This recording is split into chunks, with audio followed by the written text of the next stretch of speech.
Au nom du Père et du Fils et du Saint-Esprit. Amen. Viens, esprit de sainteté, viens, esprit de lumière, viens, esprit de feu, viens nous embraser. Évangile de Jésus-Christ selon saint Matthieu. En ce temps-là, Jésus disait à ses disciples, « Veillez, car vous ne savez pas quel jour votre Seigneur vient. Comprenez-le bien. Si le maître de maison avait su à quelle heure de la nuit le voleur viendrait, il aurait veillé et n'aurait pas laissé percer le mur de sa maison. Tenez-vous donc prêts, vous aussi. C'est à l'heure où vous n'y penserez pas que le Fils de l'homme viendra. Que dire du serviteur fidèle et sensé à qui le maître a confié la charge des gens de sa maison pour leur donner la nourriture en temps voulu? Heureux ce serviteur que son maître en arrivant trouvera en train d'agir ainsi. Amen, je vous le déclare. Il établira sur tous ses biens.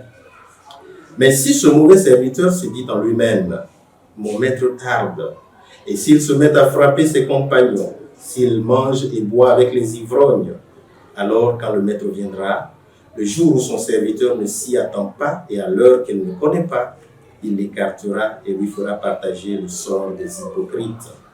Là, il y aura des pleurs et des grincements de dents. Acclamons la parole de Dieu. Louange à toi, Seigneur Jésus. Aujourd'hui, nous sommes le jeudi 25 août 2022 de la 21e semaine du temps ordinaire de l'année C. Nous faisons une mémoire facultative de Saint Louis et Joseph de Calasanz. Aujourd'hui également, le Seigneur nous invite, mes frères et mes sœurs, à veiller. Veiller. Il ne s'agit pas de rester tout le temps sans dormir. Nous tomberions malades, ce n'est pas bon pour la santé.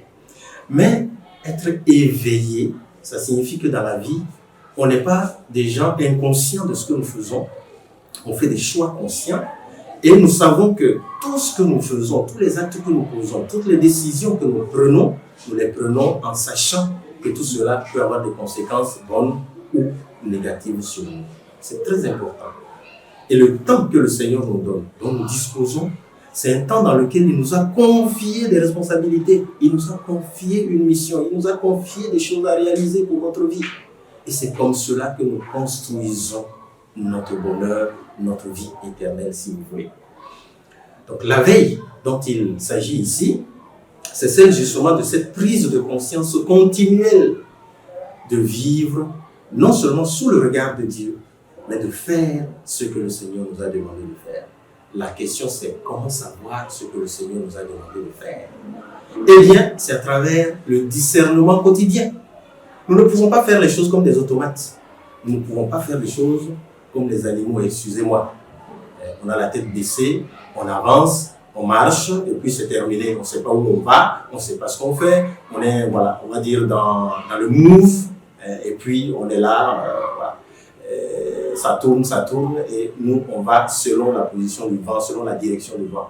Non, ça, ce n'est pas chrétien.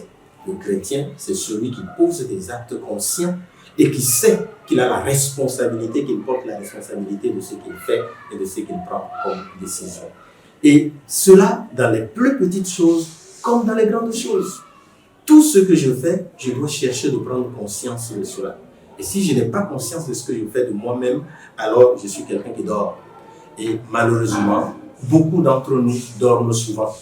Et face aux médias, par exemple, nous dormons. On nous sert toutes les sortes de bêtises et on les gobe. Ça veut dire qu'on est endormi, tout simplement. Il faut être éveillé, savoir là où se trouvent les pièges. Qu'est-ce que nous devons faire pour mieux comprendre ce qui se passe? Et parfois, par rapport à notre entourage, par rapport au monde et tout cela, nous dormons.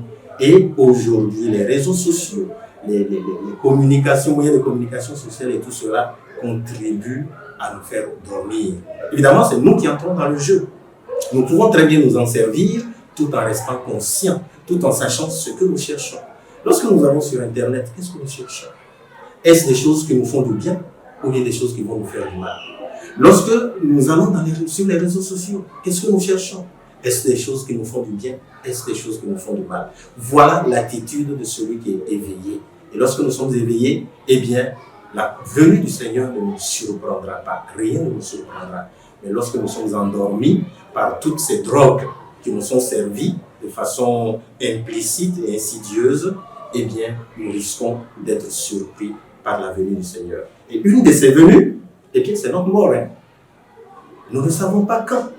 Alors, nous devons être attentifs pour que ce que nous faisons chaque jour soit vraiment des actes, des paroles, des choses que nous-mêmes avons décidé de faire en cohérence avec l'Évangile, en cohérence avec notre foi. Que le Seigneur nous aide à être des personnes éveillées, conscientes d'elles-mêmes et qui savent ce qu'elles font. Au nom du Père et du Fils et du Saint-Esprit. Amen.